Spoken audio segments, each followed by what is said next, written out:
Alam kini telah berbeda, tak seperti yang dulu. Indah damaikan jiwa.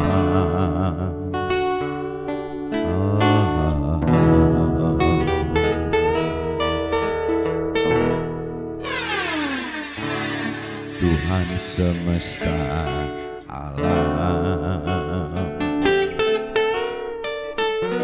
mohon ampuni aku yang tak bisa menjaganya.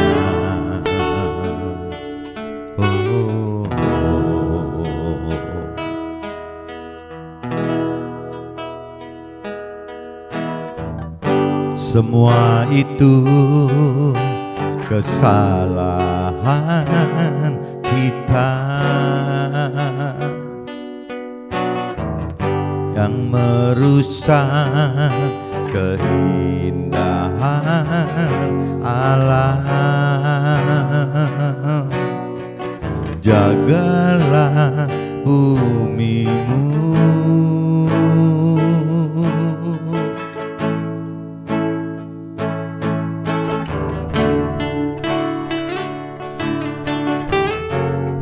alam kini telah berbeda, tak seperti yang dulu. Indah damaikan jiwa.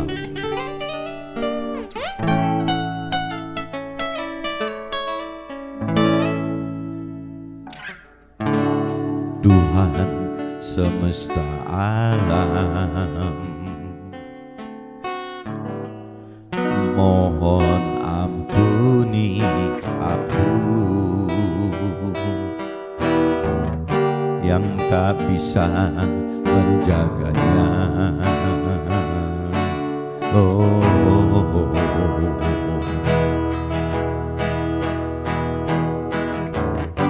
Semua itu kesalahan kita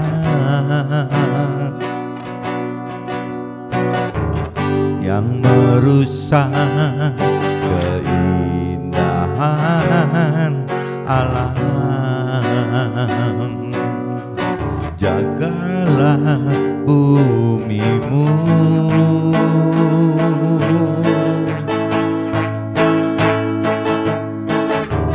semua itu kesalahan kita yang merusak keindahan alam. Jagalah bumimu.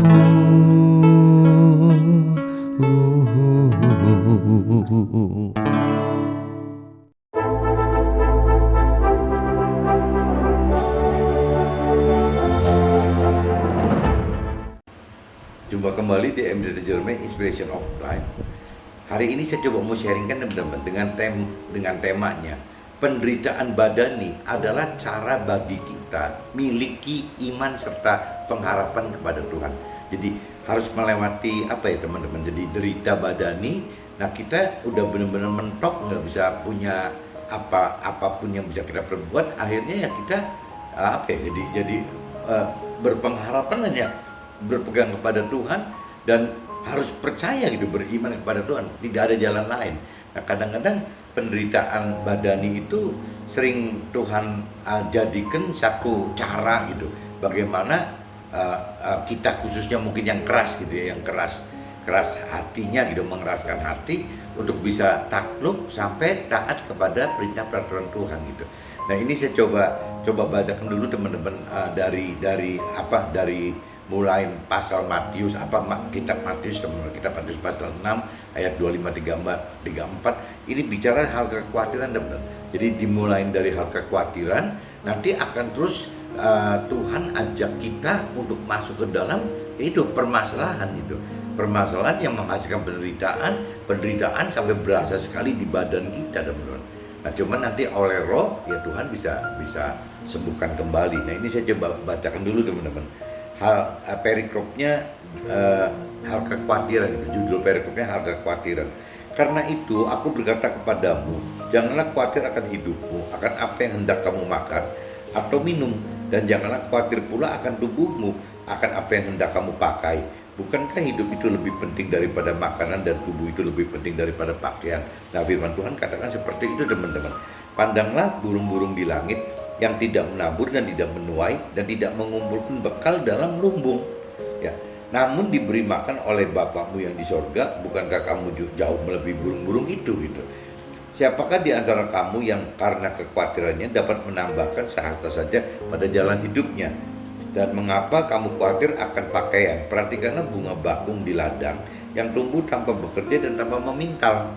Namun aku berkata kepadamu, Salomo dalam segala kemegahannya pun tidak berpakaian seindah salah satu dari bunga itu, gitu.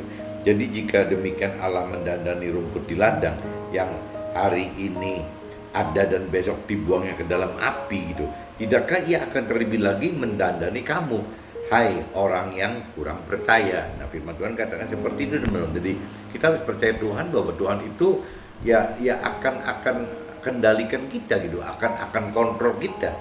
Sebab itu janganlah kamu khawatir dan berkata, apakah yang akan kami makan, apa yang akan kami minum, apa yang akan kami pakai. Semua itu dicari bangsa-bangsa yang tidak mengenal Allah. Akan tetapi Bapamu di surga itu tahu bahwa kamu memerlukan semuanya itu. Nah, tetapi carilah dahulu kerajaan Allah dan kebenarannya, maka semuanya itu akan ditambahkan kepadamu. Sebab itu janganlah kamu khawatir akan hari besok, karena hari besok mempunyai kesusahannya sendiri. Kesusahan sehari cukuplah untuk sehari. Firman Tuhan katakan seperti itu, teman-teman. Tapi dalam prakteknya, gitu, tidak mudah, teman-teman. Tetap apa ya, untuk bisa tidak khawatir itu nggak mudah, teman. Jadi Tuhan memang kuncinya kan bagaimana kita benar-benar bisa beriman, berpengharapan dan mengandalkan Tuhan dalam hidup kita, gitu. Nah, cuman kalau tidak dimulai dengan bagaimana terjadi hal kekhawatiran yang oleh karena mungkin yang tadi dikatakan permasalahannya banyak, gitu, ya ujung-ujungnya sampai harus menderita badani, sampai susah sekali.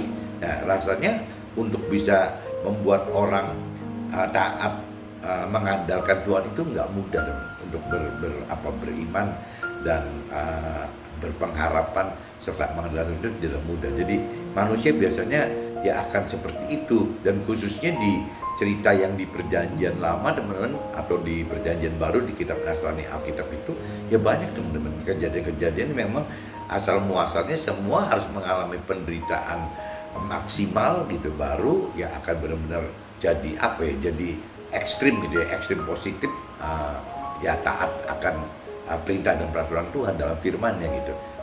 Ini saya udah bacakan di kitab Matius pasal 6 ayat 25-34, teman-teman. Saya coba cross check dengan kitab Petrus, sebenarnya. Kitab 1 Petrus pasal 4. 1 Petrus sebenarnya, bukan kitab Petrus ya. Kitab 1 Petrus pasal 4 ayatnya 1 sampai 6, teman-teman. Jadi karena Kristus telah menderita penderitaan badani, kamu pun harus mempersenjatai dirimu dengan pikiran yang demikian. Karena barang siapa telah menderita penderitaan badani, ia telah berhenti berbuat dosa. Nah, ini dicantum di firman Tuhan ini gini, teman-teman. Jadi Yesus sendiri juga mengalami penderitaan badani, gitu. Nah, cuman tanda-tanda kalau kita sudah mengalami penderitaan badani, di sini firman katakan berarti kita telah berhenti berbuat dosa, gitu. Jadi kayak orang benar-benar udah mentok di ujung, gitu, temennya, udah nggak bisa apa-apa, gitu. Nah, itu biasanya kita berhenti berbuat dosa, tanda-tandanya gitu. Supaya waktu yang sisa jangan kamu pergunakan menurut keinginan manusia, tetapi menurut kehendak Allah. Sebab telah cukup banyak waktu kamu melakukan kehendak orang-orang yang tidak mengenal Allah. Kamu telah hidup dalam rupa-rupa hawa nafsu, keinginan kemabukan, pesta pora, perjamuan, minum dan penyembahan berhala yang terlarang, gitu. Jadi ya firman Tuhan ingatkan bahwa kalau kita sebelumnya tidak mengenal mengerti akan Tuhan itu, ya biasanya ya kita akan terjebak dalam seperti itu teman-teman. Sebab telah cukup banyak waktu kita pergunakan untuk melakukan kehendak orang-orang yang tidak mengenal Allah gitu. Kita udah lakukan banyak hal yang tidak seperti orang yang tidak mengenal Allah gitu. Kamu telah hidup dalam mabukan, kamu telah dalam beberapa hawa nafsu, jadi kita pengen ini itu, ya keinginan, kemabukan, pesta pora, perjamuan ini, perjamuan minum, dan penyembahan berhala yang terlarang gitu. Sebab itu mereka heran bahwa kamu tidak turut mencemplungkan diri bersama-sama mereka di dalam kubangan ketidaksenonohan yang sama, dan mereka memfitnah kamu gitu. Tetapi mereka harus memberi pertanggung jawab kepada Dia yang telah siap sedia menghakimi orang-orang hidup dan yang mati gitu.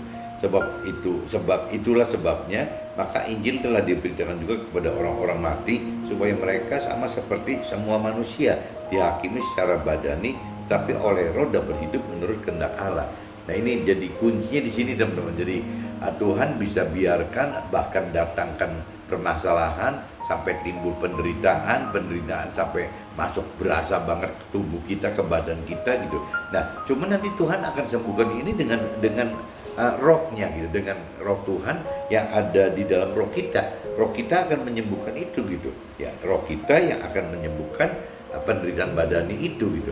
Nah, ini kembali lagi teman-teman, kalau kita urutkan yang sering saya sharingkan bahwa manusia itu kan terdiri dari 3 unsur teman-teman. Tapi kalau orang dunia atau orang yang punya keyakinan percaya Tuhan dan mengenal Tuhan, tapi tidak dengan cara yang kurang benar, karena tidak mengerti akan firman Tuhan dan tidak pernah hidup intim dengan roh Tuhan gitu. Nah, biasanya ya akan katakan seperti itu teman-teman. Jadi seolah-olah benar-benar Tuhan itu ya dipersepsikan sesuai jiwa sendiri saja gitu, pikiran, perasaan, kehendak sendiri aja.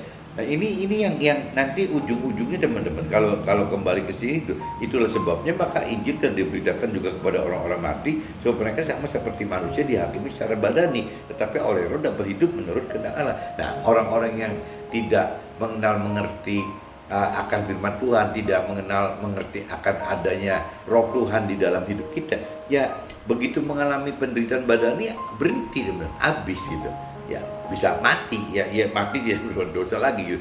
Tapi kalau bicara orang yang sudah mengerti akan Tuhan dan menghidupkan roh Tuhan, justru dihidupkan kembali teman, bukan alami kematian karena ini gitu, karena menderita badani ini, justru hidup oleh karena roh, kekuatan roh itu gitu. Roh itu yang akan ya terus membimbing kita dalam mengerti akan firman Tuhan, dalam hal mampu melakukan firman Tuhan itu. Ya roh Tuhan itu kuncinya teman-teman. Jadi dalam hidup benar itu tidak bisa lari dari 2 hal teman-teman. Bagaimana kita mengerti akan firman Tuhan, dan bagaimana kita menghidupkan roh Tuhan itu. Jadi 2 hal yang terkait dengan firman Tuhan dan juga terkait dengan roh Tuhan itu. Jadi tanpa ada 2 hal tersebut rasanya susah teman-teman untuk bisa masuk ke dalam rancangan dan kehendak Tuhan itu.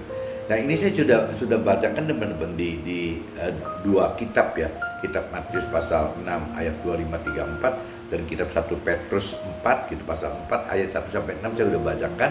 Nah sekarang coba saya mulai masuk ke dalam apa yang saya alamin. Saya coba bikin draft gitu, apa yang saya alamin gitu. Tuhan akan rancangkan permasalahan lewat penderitaan dengan cara datangkan hal kekhawatiran bagi orang pilihannya gitu. Jadi ya saya bilang ya tidak semua orang sih ngalami seperti dipepet untuk mengalami seperti yang dipilih Tuhan gitu. Ya ada yang begitu, atau mungkin ya kembali lagi apa tergantung orangnya gitu. Jadi kalau orang yang dipepet begitu memang tergerak ya pasti mencari Tuhan. Tapi ada orang yang malah menghindar, ya malah mungkin ada yang ekstrimnya malah jadi frustasi, depresi, bahkan bisa bunuh diri mungkin. Nah ini saya nggak ngerti, sebenarnya kan mereka semua ngalami teman-teman, ngalami penderitaan begitu sehingga mereka bisa ambil langkah yang lebih ekstrim. Nah cuman kalau yang Tuhan inginkan kan waktu kita mengalami hal-hal seperti itu ya kita secepatnya berbalik untuk ya mencari Tuhan gitu. Bagaimana kita hidup dengan mencari Tuhan, bagaimana kita hidup dengan mengandalkan Tuhan, bagaimana kita hidup dengan percaya Tuhan, kan Tuhan pengen seperti itu gitu. Nah jadi kembali lagi, apakah sebenarnya orang sih semua juga terpilih, ditunjuk gitu. Nah, cuman apakah memang orang bisa yes atau no itu apa ada ketergantungan dari kembali ke orangnya lagi gitu. Nah, cuman buat saya pribadi ya kalau orang yang mau merespon solusi kehidupannya dari cara dunia menjadi cara rohani, itu sebutnya orang pilihan, teman. Karena kalau nggak mungkin gitu, kalau nggak terpilih. Dan banyak firman katakan bahwa yang namanya Tuhan datangkan permasalahan itu bukan cuma dibiarkan, teman, atau nggak kebenaran ada permasalahan atau dibiarkan. Karena Tuhan bisa datangkan loh, bisa datangkan permasalahan karena Tuhan memang pilih kita gitu, sudah pilih kita. Nah, masalah membuat nyata akan keberadaan, kenapa Tuhan butuh begitu gitu? Ya karena apa ya? Masalah membuat nyata dan akan keberadaan dan kuasa Tuhan gitu sebenarnya gitu. Jadi lewat kekuatan itu kalau kita telusurin lebih lanjut gitu ya timbul kekuatan itu karena permasalahan itu karena penderitaan gitu. Nah, ini nanti ujung-ujungnya teman-teman Tuhan membuktikan bahwa Tuhan itu ada dan memang Tuhan itu maha kuasa gitu ya dalam mengatasi hal kekhawatiran yang sedang kita hadapi dan berani untuk menyambut gitu masalah-masalah baru selama hidup bersama Tuhan. Jadi bukan menghindar, tapi kalau bersama Tuhan itu kita sambut gitu. Ya bukan disongsong, masalahnya disongsong, bahkan nggak khawatir lagi dia benar. Jadi setiap ada masalah juga kita akan masuk ke dalam pergumulan gitu, pergumulan, tapi kan bersama Tuhan gitu. Jadi malah permasalahan itu bisa jadi alat belajar dan belajar bagaimana kita lebih dalam mengerti firman Tuhan dan bagaimana kita melakukan firman Tuhan gitu dan kita tahu ujungnya gitu ya karena kita mengalami firman gitu, mengalami firman Tuhan, mengalami iman apa yang kita lakukan itu gitu. Nah, ini tujuan Tuhan seperti itu teman-teman. Bagaimana kita bukan cuma sekedar mengerti firman Tuhan, tapi kita juga melakukan firman Tuhan sehingga kita mengalami gitu. Nah, waktu mengalami ini yang bisa jadi perkembangan secara pengharapan kepada Tuhan, beriman kepada Tuhan gitu, terus mengandalkan Tuhannya gitu, lebih totally gitu. Ya seperti itu teman-teman. Hal kekhawatiran selalu timbul oleh karena yang terkait dengan apa yang kita akan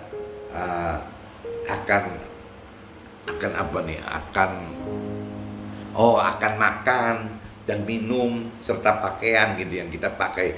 Jadi firman Tuhan katakan seperti itu. Kita pasti grogi itu karena kita hidup itu akan selalu nggak jauh-jauh urusannya dengan makanan, urusannya dengan minum, urusannya dengan pakaian gitu. Nah, yang dicari orang-orang dunia ya pada umumnya atau orang-orang yang berkeyakinan pada umumnya gitu.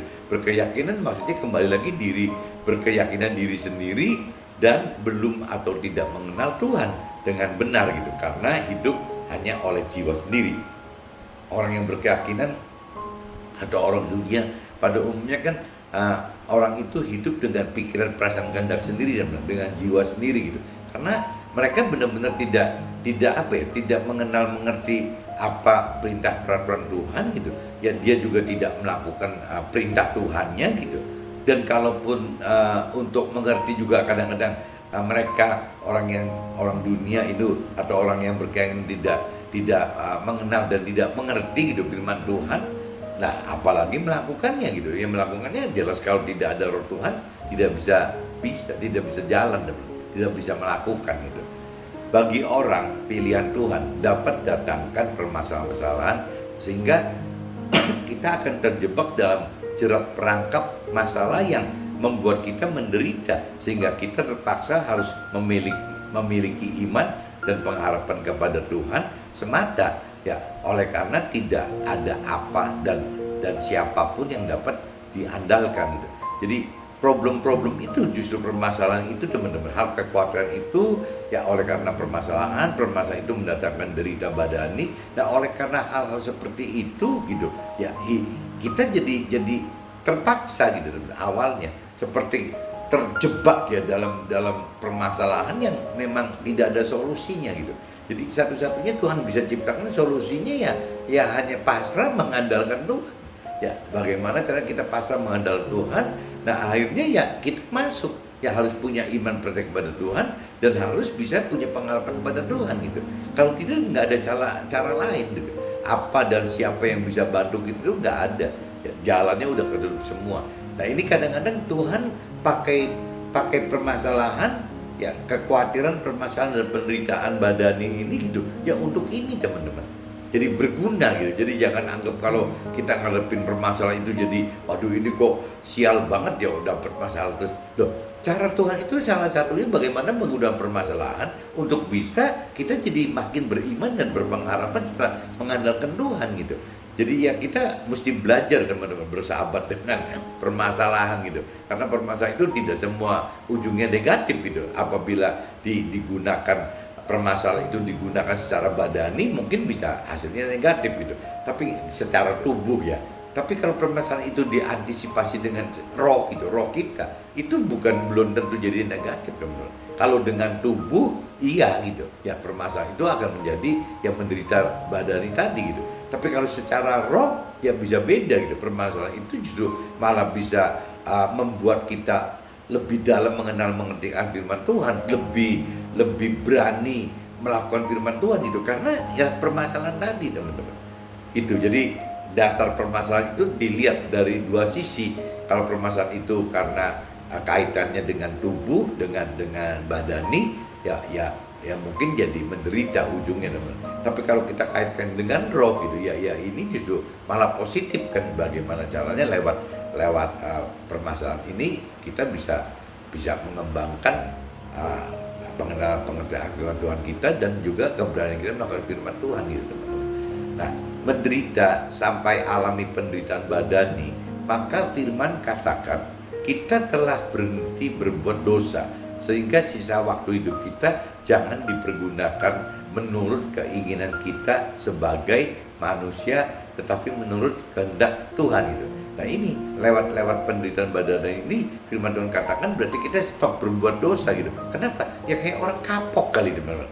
Ya memang jadi apa ya ceritanya kalau cerita dengan waktu kita belum menderita badan ini kan kita kayak semena-mena seenaknya aja kan, yang tadi firman katakan ya bisa seperti memenuhi nafsu duniawi, ya bermabok-mabok ini itu gitu. Tapi begitu kita mati gitu, maksudnya menderita badani kan jadi dosanya berhenti. Kenapa berhenti? Karena kapok gitu, karena nggak berani, nggak mau ngulang lagi.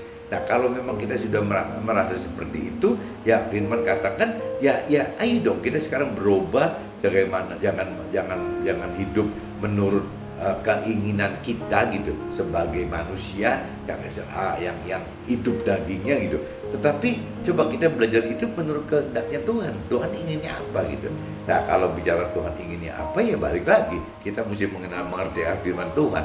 Ya kalau kita sudah mengerti firman Tuhan balik lagi kita harus bisa mampu melakukan firman Tuhan. Jadi kuncinya bolak-balik ada di situ teman-teman. Bagaimana caranya kita mendalami pengertian akan firman Tuhan dan bagaimana caranya kita berani untuk melakukan firman Tuhan. Ya kunci di situ. Tanpa itu ya kita kembali ke seperti orang dunia atau orang yang keyakinan saja gitu tuh. Nah selama kita hidup banyak waktu yang kita telah pergunakan melakukan kehendak orang-orang yang tidak kenal Tuhan. Ya telah hidup dengan berbagai hawa nafsu dan keinginan serta berharap terlarang gitu. Jadi selama kita hidup ya begitu dong. Banyak waktu yang kita sudah telah dipergunakan ya. Jadi kalau sebelum kita mengerti firman Tuhan lebih dalam ya manusia pada umumnya gitu teman. Ya melakukan hal-hal yang duniawi gitu atau dengan yakinnya ya melakukan hidup sesuai pikiran perasaan sendiri. Jadi akhirnya kebenaran itu adalah kebenaran dari jiwa sendiri gitu. Bukan kebenaran yang dari Tuhan tapi kebenaran dari jiwa sendiri. Nah ini yang mestinya kalau kita sudah mengalami derita badani, menderita secara tubuh kita ya harusnya berhenti teman-teman.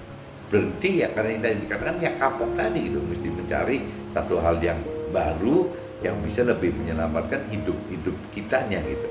Nah Tuhan rancang dan kehendaki kita dapat hidup oleh roh agar tidak berbuat dosa lagi dengan dibiarkan alami derita tubuh sehingga jiwa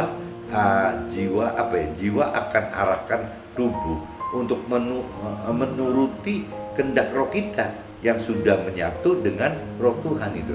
Nah ini kunci akhirnya gitu teman-teman. Jadi kalau seandainya kalau kita kembali ke apa ya, manusia itu secara unsurnya ada tiga, ada bicara tubuh, jiwa, dan roh. Tapi kan di sini orang-orang dunia tidak mengenal teman-teman. Orang dunia itu tidak mengenal manusia itu terdiri dari tubuh, jiwa, roh. Ya orang dunia itu ya yang belum mengenal atau tidak mengenal Tuhan itu ya cuma tahu bahwa manusia terdiri dua aja, ya tubuh dan jiwa saja. Nah, saya pikir orang keyakinan pun sama teman. Orang keyakinan itu tidak menghidupkan roh Tuhan, sehingga tidak beda jauh dengan orang dunia. Ya bagi orang yang punya keyakinan percaya Tuhan dan mengenal Tuhan tapi kurang benar karena tidak dengan dasar firman Tuhan dan tidak menghidupkan roh Tuhan, ya saya pikir posisinya sama teman, sama aja dengan orang dunia gitu. Cuman bedanya orang berkeyakinan itu dengan yakinnya ya mengatakan bahwa dia percaya Tuhan, dan dengan yakinnya mereka mengenal Tuhan gitu. Padahal kalau bicara yakin percaya Tuhan dan yakin mengenal Tuhan tanpa dasar firman Tuhan, rasanya ya nggak masuk akal teman. Ya nggak, kalau menurut saya nggak ada beda dengan orang dunia gitu. Cuman bedanya mungkin yang satu dunia murni gitu, orang dunia murni karena belum atau tidak mengenal Tuhan. Yang satunya orang rohani yang dunia gitu loh. Yang satu dunia murni, yang satu orang rohani yang dunia. Karena apa? Karena tidak punya prinsip-prinsip dasar rohani. Yang mereka lebih lari ke prinsip-prinsip dasar yang duniawinya gitu. Nah, orang-orang seperti ini akhirnya ya akan terjebak dengan pola-pola pemikiran-pemikiran duniawi gitu. Ya, nah waktu dengan pemikiran duniawi ya dia hanya memiliki tubuh dan jiwa, ya otomatis yang berpikir itu ya jiwanya gitu. Ya orang ini akan berpikir, berperasaan, berkehendak ya seperti keinginannya masing-masing sendiri gitu. Ya, dimana nanti tubuhnya yang diperintah untuk ngikutin itu teman-teman, ngikutin perintah yang dari jiwa sendiri itu gitu. Nah beda sama orang yang rohani.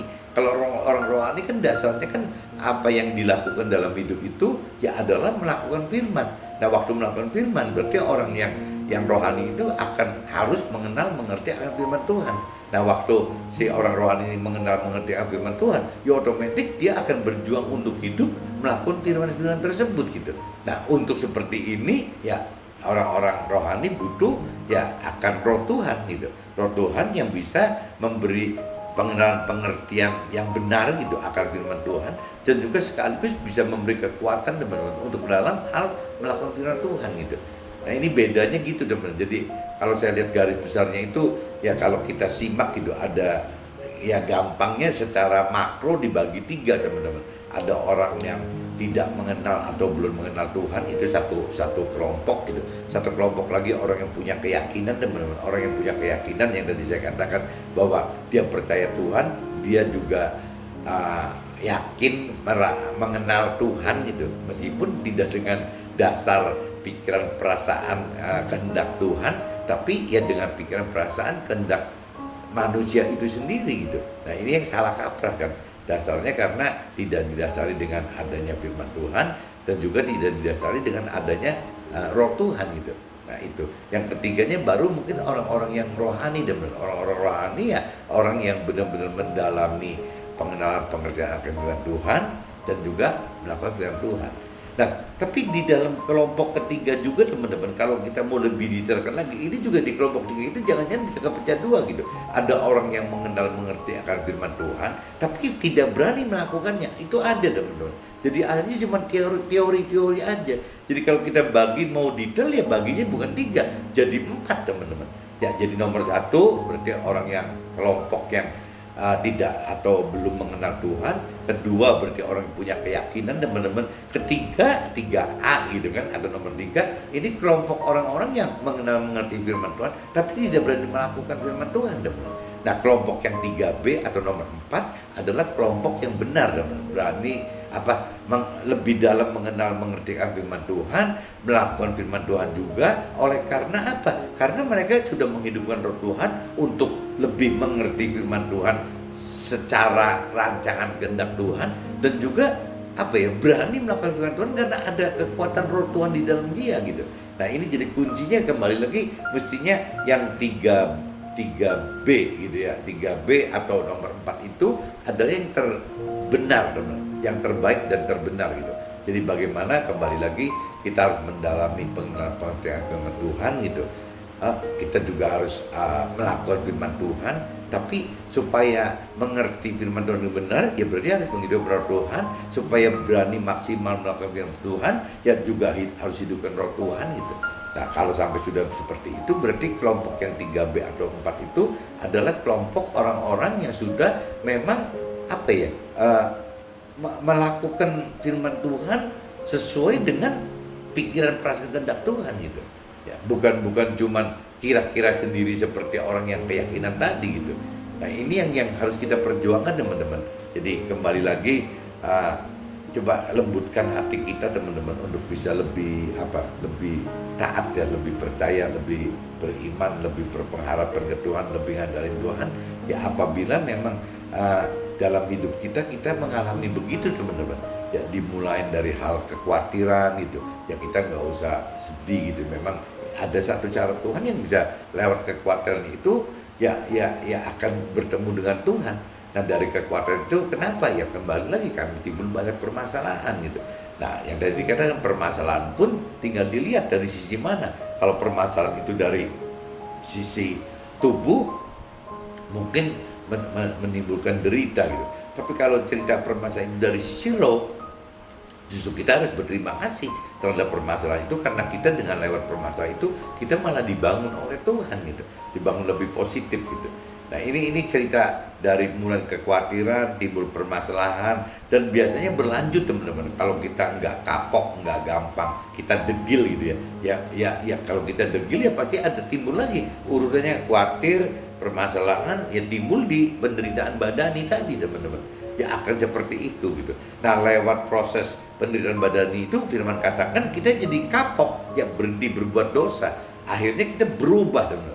Belajar berubah untuk tidak seperti yang sudah dilakukan seperti orang dunia pada umumnya, atau dilakukan oleh orang yang punya keyakinan gitu. Jadi kita berubah, yang meninggalkan cara-cara hidup lama kita menjadi cara-cara hidup baru. Nah, untuk mencari cara hidup baru ini ya kembali ya bagaimana caranya gitu, lewat permasalahan tadi, lewat kekhawatiran, lewat permasalahan, lewat penderitaan badani ini, sehingga kita stop berbuat dosa. Akhirnya kita mulai masuk ke dalam pengenalan pengertian akan firman Tuhan. Ya, kita mulai gitu menghidupkan firman Tuhan, kita mulai mengerti bahwa ada roh Tuhan, kita minta pengertian firman Tuhan dari roh Tuhan ini, kita tahu bahwa untuk melakukan firman Tuhan juga butuh bagaimana minta roh Tuhan untuk kuat melakukan firman Tuhan ini. Nah, akhirnya waktu seperti ini, teman-teman, jadi ya kita jadi berubah, teman-teman. Ya, yang tadinya berbuat dosa dalam arti kata hidup dengan tidak melakukan firman Tuhan, makanya berdosa gitu. Nah, dengan kejadian pengenalan pengertian akan firman Tuhan, ya kita belajar hidup tidak berdosa lagi, teman-teman. Ya bagaimana kita hidup sesuai dengan perintah peraturan Tuhan. Nah, akhirnya tidak berdosa gitu. Nah, waktu kita sudah masuk ke dalam melakukan firman Tuhan gitu. Nah, ini akan berkembang lagi, jadi tidak melakukan seperti yang daging inginkan, ya tidak melakukan seperti yang manusia yang tidak mengenal Tuhan lakukan, manusia yang berkeyakinan lakukan, tidak. Kita tidak seperti itu. Kita jadi akhirnya jadi pelaku firman, teman-teman. Nah, waktu kita menjadi pelaku firman, ya otomatis kan keselamatan yang dari Tuhan mulai terjadi, teman-teman. Dan semakin kita menggeluti firman Tuhan, semakin kita berani melakukan firman Tuhan, ya akhirnya kita makin mengalami firman Tuhan, teman-teman. Nah, waktu kita semakin mengalami firman Tuhan, ya otomatis kita jadi lebih dalam terus gitu. Nah, sampai ujung-ujungnya kita malah diharapkan Tuhan itu tidak hanya berhenti sebagai pelaku firman, tapi Tuhan ingin kita juga sebagai orang yang mengajarkan firman gitu. Nah, apa bedanya yang saya sering jelaskan, orang yang melakukan firman, ya umumnya orangnya pasti masuk ke dalam surga gitu, jadi warga surga. Nah, tapi kalau cerita mengajarkan firman, atau mungkin kalau di market sekulernya gitu, di dunia sekulernya, di marketplace-nya seperti kita pengusaha atau orang karir, ya berarti bukan mengajarkan firman, tapi memberitakan firman gitu. Jadi menyaksikan kehidupan kita bersama Tuhan yang sesuai firman Tuhan gitu. Nah, ini yang kita saksikan itu sudah kategorinya mengajarkan, teman-teman. apabila kita sudah mengajarkan gitu, ya berarti mengajarkan dalam arti kata kalau mentor rohani benar-benar wujudnya mengajarkan teori rohani, kalau kita sebagai orang pengusaha atau orang karir ya kita bicara mengajarkan itu dalam bentuk memberitakan kesaksian hidup kita dengan firman Tuhan dan Tuhan gitu. Nah ini kategori sudah mengajarkan. Nah waktu mengajarkan ini firman katakan ya kita akan masuk ke dalam tim pengelola Tuhannya gitu, untuk ya bagaimana ngelola warga-warga saudara hati gitu. Kurang lebihnya seperti itu teman-teman. Ya jadi kembali lagi ya di sini saya tekankan pagi ini gitu bahwa permasalahan itu ya pendirian badani itu kalau kita berhenti hanya di kisaran tubuh kita ya akan jadi nggak ada nilai plusnya teman-teman. Tapi kalau misalnya penderitaan badani ini kita lanjut misalnya masuk ke dalam area roh gitu, bukan ke tubuh gitu, tapi dibawa ke arah roh. Nah justru ini yang firman katakan kita dengan mengalami penderitaan badan itu malah stop dosanya. Ya berarti kita mulai mencari hal-hal yang tidak berdosa gitu. Ya kalau tidak berdosa kita akan mencari ya sebagai pelaku firman yang taat perintah peraturan Tuhan. Nah ini nanti kita bisa masuk ke dalam apa yang Tuhan rancang hendaki, ya itu kita hidup dapatkan keselamatan akhirat dalam surga. Oke teman-teman, see you, bye bye.